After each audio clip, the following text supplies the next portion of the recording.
അമ്മ പറയുന്ന നേരാ. നന്ദനെ കുറിച്ച് നിങ്ങൾ എന്തൊക്കെയോ മറയ്ക്കോ ഒളിക്കോ ചെയ്യുന്നുണ്ട്. രജനി അവന്റെ കൂടപ്പുറപ്പല്ലേ, അറിയാൻ അവൾക്ക് അവകാശമില്ലേ? കുറെ പേരോട് പകരം വീട്ടാനുണ്ടെന്ന് ആ കുറിപ്പിൽ എഴുതിയിരുന്നു. അത് സത്യമാണോ? അതില് പ്രധാനമായൊരു പേര് ആരുടെയാന്നറിയോ? ആരുടെ മാഡം? അരുന്ധതി മാഡത്തിന്റെ. ആന്റി, മുരളി,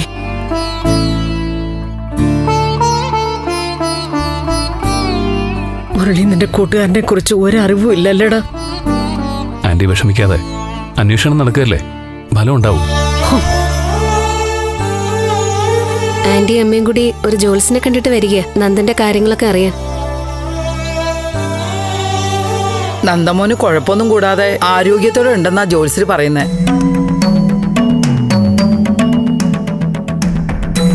നന്ദന്റെ ജാതകം നോക്കിയപ്പോ തന്നെ ജോത്സ്യന്റെ മുഖം മാറി.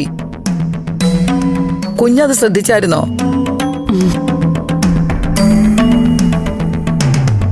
കുഞ്ഞിനെ കണ്ടപ്പോ തന്നെ ജോത്സ്യര് പറഞ്ഞു, ആൾക്കിപ്പോ കഷ്ടകാലാണല്ലോ എന്ന്.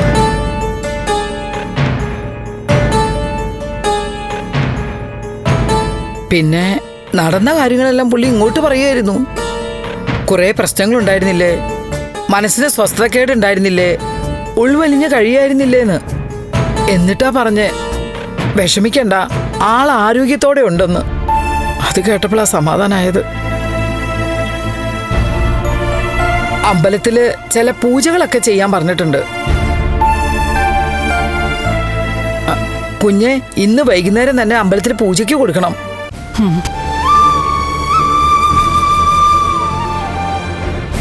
മുരളി, ഞാനൊരു കാര്യം ചോദിക്കട്ടെ? എന്താ ആന്റി? നന്ദനെ കുറിച്ച് ഒന്നും അറിയില്ല എന്ന് മുരളി അന്നെന്നോട് പറഞ്ഞത് വെറുതെ അല്ലേ?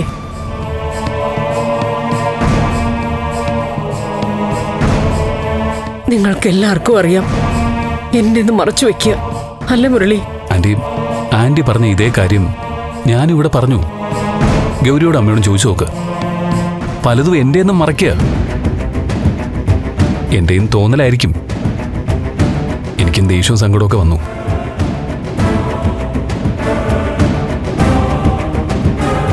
പക്ഷേ ഗിരീഷേട്ടൻ പറഞ്ഞപ്പോ കുറച്ച് സമാധാനം കിട്ടി.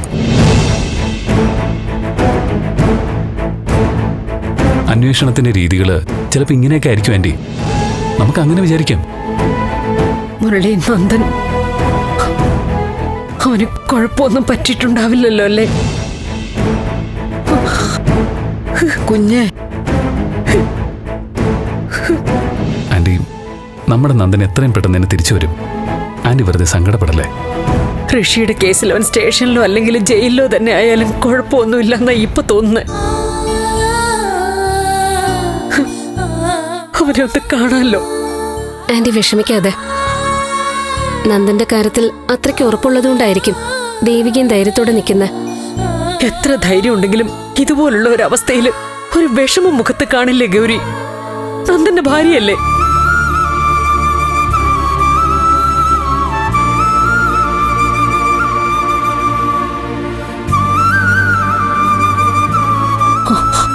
ഭാർഗവി, എല്ലാം നേരെയാവുമല്ലേ?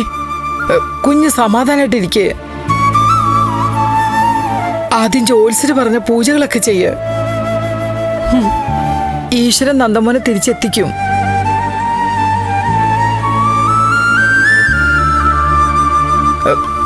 ഞാൻ കുടിക്കാൻ എന്തെങ്കിലും എടുക്കാം. ഞാനും വരാം.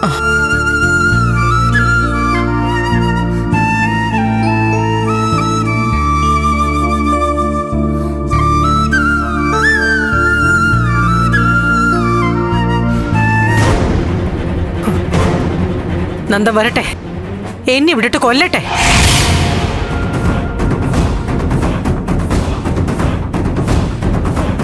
പുക കണ്ടാലേ പക അവസാനിക്കുള്ളൂ എന്ന് പറയല്ലോ. അങ്ങനെ എന്റെ പുകയോടെ എല്ലാം അവസാനിക്കട്ടെ. മാഡം, നമ്മളൊന്ന് കരുതിയിരിക്കണം. എന്ത് കരുതിയിരിക്കാനാ? നന്ദൻ കരുതിക്കൂട്ടിയാണ് മാറി നിൽക്കുന്നെങ്കിൽ അവന്റെ ലക്ഷ്യം ഞാൻ തന്നെയാ. ഇതൊക്കെ ചുമ്മാതെ അമ്മേ. ദേവികയുടെ ഒരു വിരട്ടല്, അവളുടെ വിരട്ടൽ കണ്ട് അമ്മ പേടിച്ചോ? നീ മിണ്ടി പോരുത്. 1000 വട്ടം ഞാൻ പറഞ്ഞതാ എല്ലാം അവസാനിപ്പിക്കാൻ. പറ്റിയ കുറെ കൂട്ടുകാരും തെറ്റ് തിരുത്തിക്കാനല്ല, കൂടുതൽ തെറ്റുകൾ ചെയ്യിക്കാനാ ആ ഇസബെല്ലയും കെവിനും ഒക്കെ നിന്റെ കൂടെ നിൽക്കുന്നേ. അമ്മ എന്നെ പറഞ്ഞോ, എന്റെ ഫ്രണ്ട്സിനെ പറയാൻ നിൽക്കണ്ട. ഇല്ല, ഞാൻ ആരെയും കുറ്റപ്പെടുത്തുന്നില്ല. പോരെ. ആ നന്ദൻ അമ്മയുടെ ദേഹത്ത് ഒരു നുള്ളു മണ്ണ് പോലും വാരിടില്ല. അത് ഞാൻ നോക്കിക്കോളാം. നീ ഒന്നും നോക്കണ്ട. എന്റെ ജീവനിലൊന്നും എനിക്ക് പേടിയില്ല. നിന്നെ ഓർത്താ ഞാൻ ജീവിക്കുന്ന തന്നെ. ആ കുടുംബത്തിനോട് എനിക്ക് പകയുണ്ടായിരുന്നു. അത് ഞാൻ കൈകാര്യം ചെയ്തോളൂ. പറഞ്ഞ് ഇത്രത്തോളം കൊണ്ടുവന്ന് എത്തിച്ചത് നീയാ. അമ്മേ, അമ്മ ഇതിൽ ഇടപെടേണ്ടെന്ന് ഞാൻ പറഞ്ഞില്ലേ? എന്റെ അമ്മ അവൻ തൊടില്ല. പോരെ. അല്ല മോനെ, അവൻ ഇല്ലാതാക്കാൻ ഉദ്ദേശിക്കുന്ന ഋഷിയെ തന്നെയാണെങ്കിലോ? ഇങ്ങ് വരട്ടെ, അവൻ എന്നെ കൊല്ലാൻ. എന്താടാ വന്നാല്? അവൻ നിന്നോട് പ്രതികാരം വീട്ടാൻ വേണ്ടി തന്നെയാണ് എവിടെയെങ്കിലും ഒളിച്ചിരിക്കുന്നെങ്കിലോ? നീ ജീവിച്ചിരിപ്പുണ്ടെന്ന് അവൻ അറിഞ്ഞിട്ടുണ്ടാവും. അപ്പൊ രണ്ടും കൽപ്പിച്ചിട്ട് തന്നെയാണ് നടക്കുന്നെങ്കിലോ? അമ്മ ഓരോന്നും മനസ്സിൽ സങ്കല്പിച്ചിങ്ങനെ പേടിക്കാതെ. അവന്റെ കാര്യം ഞാൻ നോക്കിക്കോളാം. നീ നോക്കിയതിന്റെ ഫലമാണല്ലോ ഇങ്ങനെ വീടിനകത്ത് അടച്ചിട്ടിരിക്കേണ്ടി വരുന്നത്. മാഡം, ഒരു നിർണായക ഘട്ടത്തിലാണ് നമ്മൾ. പരസ്പരം തർക്കിച്ച് നിൽക്കാതെ ഒരു പരിഹാരം കണ്ടുപിടിക്കാൻ നോക്കണം.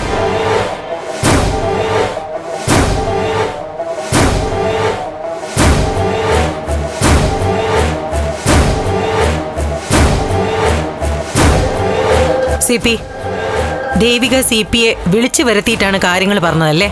ആ അതെ. ഈയിടെ എന്നെ അങ്ങനെ വിളിക്കാറില്ലായിരുന്നു. പതിവില്ലാതെ ഒന്ന് കാണണമെന്ന് പറഞ്ഞപ്പോ ഞാനും ഒന്ന് വരണ്ടു. ഇനി ഋഷി ഇവിടെ ഉള്ള കാര്യം ചന്ദ്രോത്തേര് അറിഞ്ഞോന്ന് പേടിച്ചു. ചെന്നപ്പോഴല്ലേ സംഗതി ഇങ്ങനെ.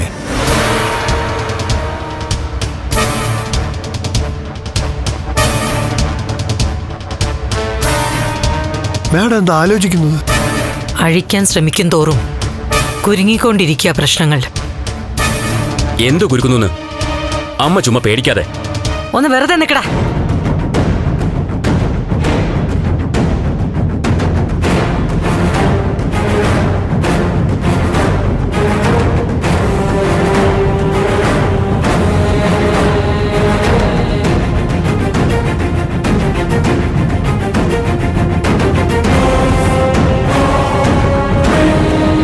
എവിടെയോ എന്തോ ഒരു കളി നടക്കുന്ന പോലെ.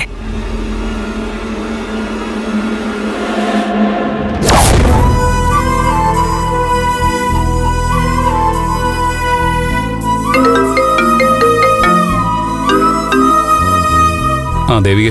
മുരളേട്ടാ, അമ്മ ഇവിടെ വന്നിട്ടുണ്ടോ? ആ പ്രഭാൻ്റെ ഇവിടെ ഉണ്ട്. എപ്പോഴാ അവിടേക്ക് വന്നേ? ഞാൻ ഫോണിൽ വിളിച്ചിട്ട് കിട്ടുന്നില്ല. ആ കുറച്ചേരായി വന്നിട്ട്. അമ്മയോട് സംസാരിച്ചുകൊണ്ടിരിക്കുക.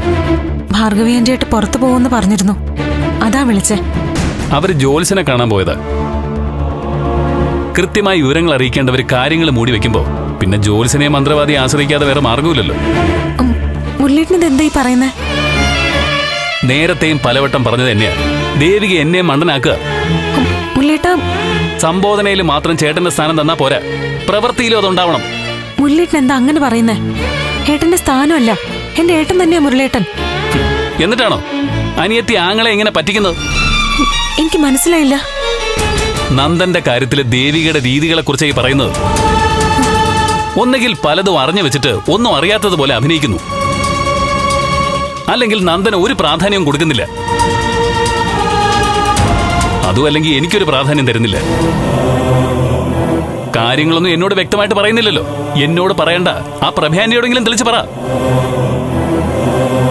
ഭാവം, വീട്ടുകാരിൽ നിന്ന് ഉത്തരം കിട്ടാത്തോണ്ട് ദൈവത്തിനോട് ചോദിച്ചറിയാൻ ഇറങ്ങിയിരിക്കുക. ആന്റി അന്ധവിശ്വാസത്തിലേക്ക് പോകുന്നുണ്ടെങ്കിൽ അതിന് ഉത്തരവാദി ദേവിക കൂടിയാ. എന്തായാലും ആന്റിക്ക് ഇപ്പോൾ ഒരു സമാധാനം കിട്ടി. അതുകൊണ്ട് തന്നെ ജോത്സ്യനെ കാണാൻ പോയതിൽ ഞാൻ കുറ്റപ്പെടുത്തിയില്ല. ആന്റിയുടെ അവസ്ഥ ദേവിക കണ്ടില്ല എന്ന് നടിക്കുന്നുണ്ടെങ്കിലും എനിക്ക് മനസ്സിലാവും. ദേവിക എന്തോന്നും പറയാത്തത്? എന്റെ ജീവിതവും രീതികളും കണ്ട് കഥകൾ ഉണ്ടാക്കുന്നവരുടെ കൂട്ടത്തിൽ ഒരിക്കലും മുരളേട്ടനെ ഞാൻ പെടുത്തിയിട്ടില്ല. നന്ദു മുരളേട്ടന്റെ കൂട്ടുകാരനാണെങ്കിൽ എനിക്ക് എന്റെ ഭർത്താവാ. ആ നന്ദുവിന്റെ കാര്യത്തിൽ കൂടുതലൊന്നും ഇല്ലെങ്കിലും മുരളിയേട്ടനോളം ശ്രദ്ധ എനിക്കുണ്ട്. നന്ദനെ കാണാത്തതിന്റെ അന്വേഷണം കുഴപ്പമെന്നാ എല്ലാരും പറയുന്നത്. അത് ശരിയല്ലേ? ഒക്കെ മുരളിയേട്ടന്റെ തെറ്റിദ്ധാരണയാ. ഞാൻ നേരിട്ട് കാണുമ്പോ ഒക്കെ പറയാം. അല്ല ദേവിക, ഞാൻ പറയാം. ഇപ്പൊ ചില അത്യാവശ്യങ്ങളുണ്ട്, അതിന്റെ ഒരു തിരക്കില. അമ്മയോട് ഒരു അത്യാവശ്യ കാര്യം പറയാനാ വിളിച്ചത്. എന്താ? ഞാൻ ചന്ദ്രോത്തുണ്ട്. ഹരിയങ്ങൾ വന്നിട്ടുണ്ടെന്ന് പറയണം. അമ്മയെ കാണാനായിട്ടാ വന്നേ. എന്തോ കാര്യങ്ങൾ സംസാരിക്കാനുണ്ടെന്ന്. ഒന്നും പേടിക്കണ്ട, ധൈര്യമായിട്ട് ഇരിക്കുമെന്ന് പറയാനായിരിക്കും അദ്ദേഹം വന്നത്. ഈ അവസരത്തിൽ ഒരാൾ നമുക്കൊരു ധൈര്യം തരുന്നത് നല്ലതല്ലേ? അതെ അതെ അതെ. മുരളിയേട്ടൻ അമ്മയോടൊന്ന് പറ, എത്രയും പെട്ടെന്ന് ഇങ്ങോട്ട് വരാം. ശരി. എന്നാ ശരി.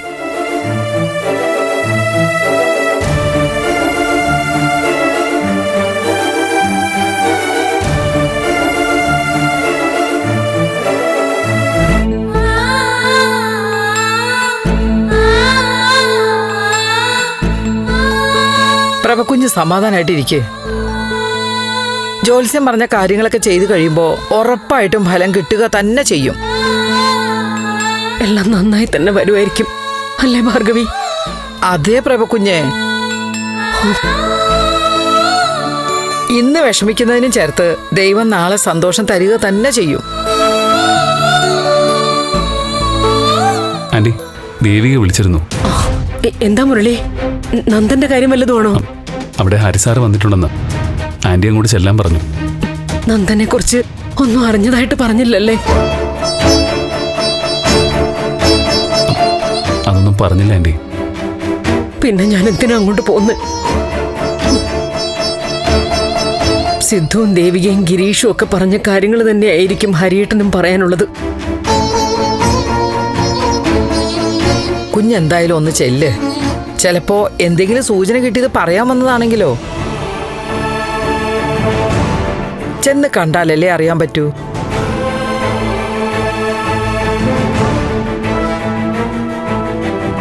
ശരി, ഞാൻ ഇറങ്ങാം.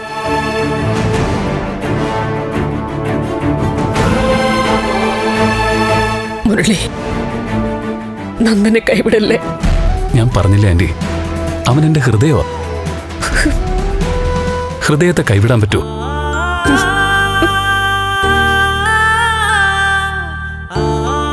ആന്റി വാ, ഞാൻ കൊണ്ടുവിടാം.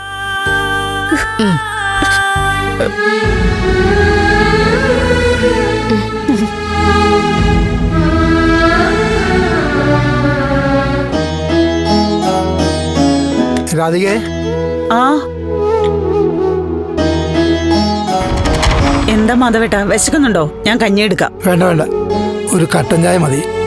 മോള് വന്നിട്ട് വിശേഷങ്ങൾ അറിഞ്ഞിട്ട് കഴിക്കാം. വേണ്ട വേണ്ട, ഇനി കട്ടൻ ചായ ഒന്നും കുടിക്കണ്ട. ആഹാരം കഴിച്ച് ഗുളികയും കഴിച്ചിട്ട് കിടന്നുറങ്ങാൻ നോക്ക്. മോള് വരട്ടെ.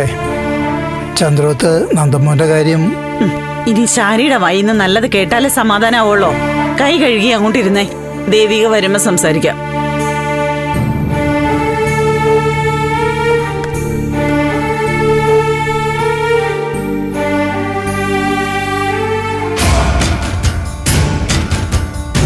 ഇന്നത്തെ ഒരു രാത്രി കൂടി പ്രഭ സമാധാനമായിട്ടിരിക്കെ. ഈ രാത്രിയിൽ ഇനി എന്ത് സംഭവിക്കാൻ പോവുക ഹരിയേട്ടാ? നാളത്തെ പകൽ അവസാനിക്കുന്നതിന് മുമ്പ് നന്ദനെ കുറിച്ചുള്ള എല്ലാ കാര്യങ്ങളും പ്രഭ കൃത്യമായി അറിഞ്ഞിരിക്കും. എത്ര നാള് കൊണ്ട് ഞാൻ കേൾക്കുന്നതാ, ഇന്ന് നാളെ മറ്റന്നാളെന്നൊക്കെ.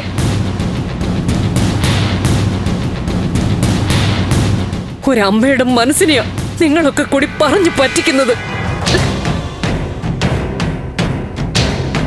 എന്റെ പ്രഭേ, ഞങ്ങളും മനസ്സും മനസാക്ഷിയൊക്കെ ഉള്ളവർ തന്നെയാ. മനുഷ്യത്വം ഇല്ലാത്തവരൊന്നുമല്ല ഈ നിൽക്കുന്നവരാരും. ഞങ്ങൾ കഴിഞ്ഞ ദിവസങ്ങളിലൊക്കെ ഒരു ലക്ഷ്യത്തിന് വേണ്ടിയുള്ള ഓട്ടത്തിലായിരുന്നു. നന്ദനെ അന്വേഷിച്ചുള്ള ഓട്ടം.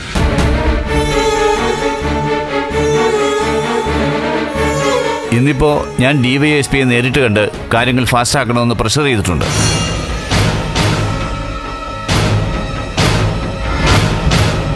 ആ മീറ്റിംഗിന്റെ കൂടെ ഉറപ്പിലാണ് ഞാൻ ഈ പറയുന്നത്.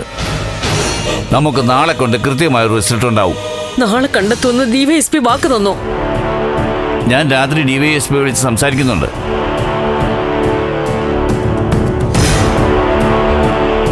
ഞങ്ങൾ കുറച്ച് തീരുമാനങ്ങളിലും നിഗമനങ്ങളിലും എത്തിയിട്ടുണ്ട്.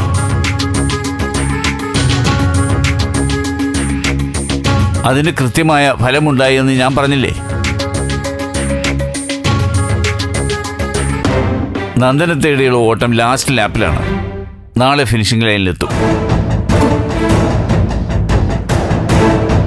അമ്മേ, ഒരു ദിവസം കൂടെ ക്ഷമിക്കാനല്ലേ ഹരിയങ്ങൾ പറയുന്നേ? അങ്കിളിന്റെ വാക്ക് സത്യമായിട്ട് വരും.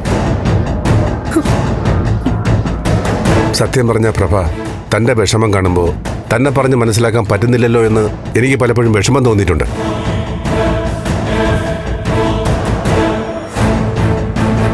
കുറ്റം തന്റേതല്ല, ഞങ്ങളുടെയാ. ഹരിയേട്ടാ, ഇത്രയും പറഞ്ഞപ്പോ എനിക്ക് വലിയ പ്രതീക്ഷ വന്നു കഴിഞ്ഞു.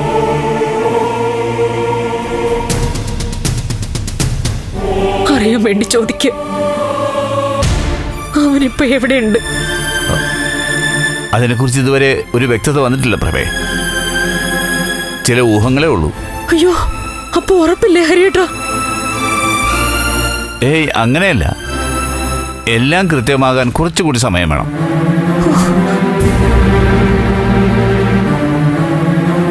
ഞാൻ പറഞ്ഞില്ലേ, നാളെ എല്ലാത്തിനും വ്യക്തതയാവും.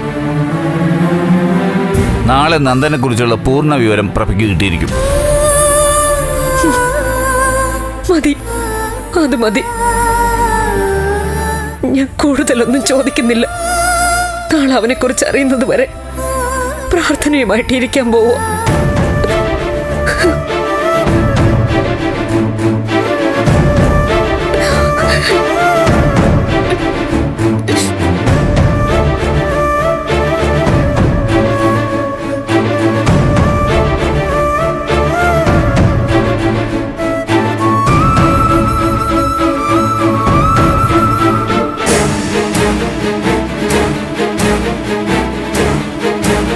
എന്താ മാഡം അർജന്റായിട്ട് വരാൻ പറഞ്ഞ്? ഒരു പ്രത്യേക കാര്യം നിങ്ങളോട് പറയാനാ നിങ്ങളെ വിളിച്ചു വരുത്തിയത്. എന്താ ആന്റി?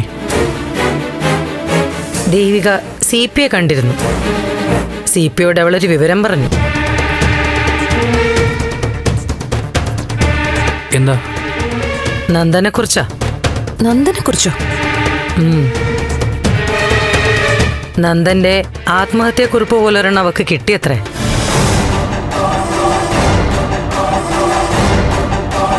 നന്ദന്റെ ഡയറിയിൽ സൂക്ഷിച്ചു വെച്ചിരിക്കുകയായിരുന്നു ഒന്ന്.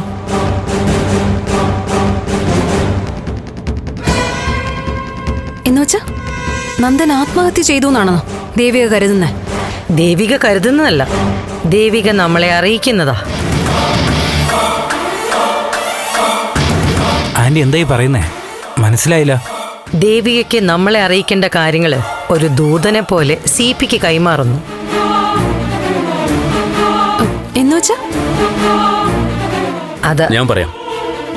അമ്മ ഇപ്പൊ പറഞ്ഞ ഈ കാര്യം ഉൾപ്പെടെ പല വിവരങ്ങളും ദേവിക CP അങ്കിളിനെ അറിയിച്ചുകൊണ്ടിരിക്കുകയാണ്.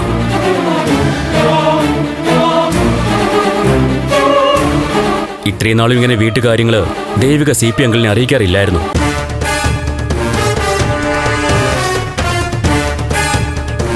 അപ്പൊ ഇത് ചെയ്യുന്നത് മറ്റൊന്നിനും വേണ്ടിയല്ല, നമ്മളെ അറിയിക്കാൻ വേണ്ടി മാത്രം. നമ്മളെ കൺഫ്യൂസ് ചെയ്യിക്കുക എന്നതാണ് അവളുടെ ഉദ്ദേശം.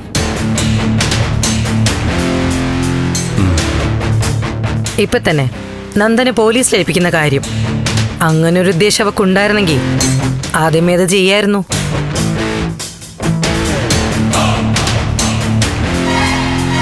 പക്ഷേ ജഡ്ജി ഹരിയെ അയച്ച് അതാദ്യം നമ്മളെ അറിയിക്കുകയാണ് അവൾ ചെയ്തത്.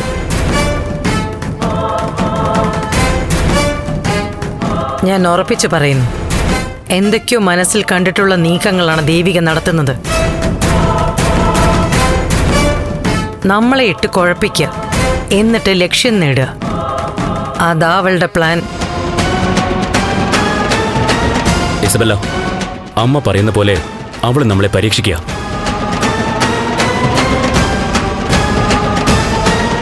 നന്ദനെ മാറ്റിയത് നമ്മൾ തന്നെയാണെന്ന് അവൾ ഉറച്ചു വിശ്വസിക്കുന്നുണ്ടാവും. അതിന്റെ തെളിവിന് വേണ്ടിയാവും അവൾ ഈ അതിബുദ്ധി കാണിക്കുന്നത്. CP അങ്കിൾ വഴി അവൾ കളിച്ചത് നമ്മളെ വീഴ്ത്താനുള്ളൊരു കളിയാണെങ്കിൽ അതിനൊരു പണി കൊടുക്കണ്ടേ ബെല്ല?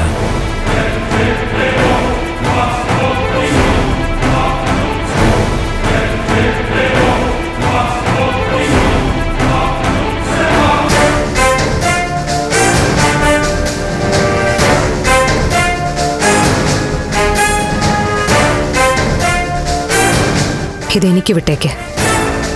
ഇനി എന്ത് വേണമെന്ന് ഞാൻ നോക്കിക്കോളാം.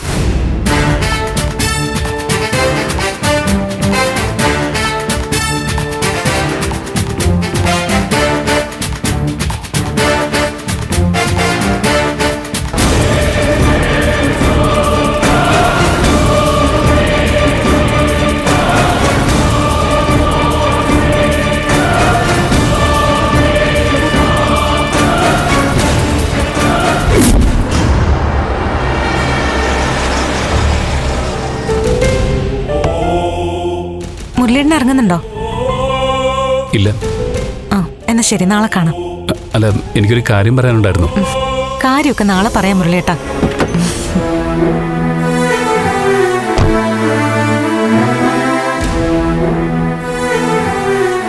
ആ ചേച്ചി വന്നോ? എന്തായി ചന്ദ്രത്ത്? ഹരിസാർ വന്നിട്ട് എന്താ പറഞ്ഞേ?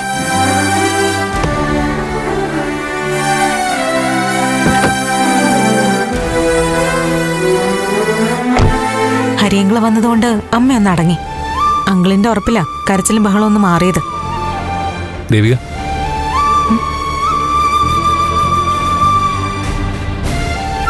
ആ മുരളിയേട്ടൻ പോയില്ലേ? എന്താ മുരളിയേട്ടാ?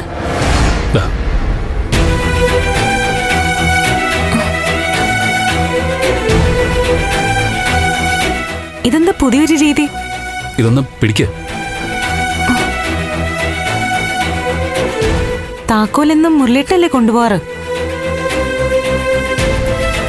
മുരളിയേട്ടന്റെ കൈ തന്നെ ഇരിക്കട്ടെ.